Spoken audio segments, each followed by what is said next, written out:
Kitang-kita nyo guys yung bundok na yan guys sa taas no. Yun po ang sa likod niyan guys, yung kalsada papunta ng Maynila no. Dito sa Kabulan, yung kaliguan natin guys. Yan. At saka ito ikot natin guys, ito ka-harvest lang po nila yung palay dito guys, ka-harvest lang po nila yan. Naka-harvest na po sila no. Kaso lang po dito sa Leyte no, napaka-init talaga.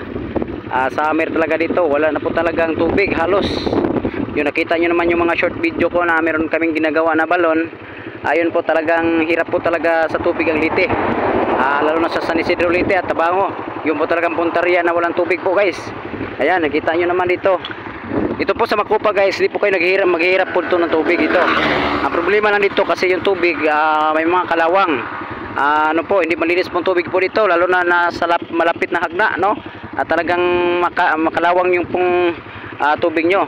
Kaya guys, kung gusto niyo po magpa-tutorial po, comment na po kayo ng video guys at paki-share po. Paki-share po itong video na ko guys. Comment na po kayo sa comment section at paki-share itong video para po maraming makakita. Comment na po kayo kay gawin ko po yung tutorial kung paano po paliwananin ng tubig nyo, yung palinaw na po yung tubig nyo, kung paano palinawin yung tubig nyo, yung maraming kalawang no, di ba? Lalo na pag sa yung mga kayo sa gitna ng palayan, lalo na pag nasa gilid ng palayan, kasi may tutorial po tayo guys kung paano gagawin para hindi na po kayo mahirapan yung tubig na may mga balaputik at maraming kalawang. Yan guys, pakita nyo ng bundok guys, napakaganda yung bundok dito guys. So ang bundok po dito talagang palagi ko itong binabalik-balikan kasi napakaganda po ang view dito. Palapit ko po yung camera guys, tingnan nyo po. Yan, tingnan nyo ang guys. Ayan. Yan, palapitan natin guys yung bundok no, napaka ganda tirahan dyan guys. Pwede din kung gusto nyo kasama yun si si Monkey King. Yan, maraming unggoy dyan guys no. Siguro mayroon na nakakita sa aking mga content no, na maraming unggoy.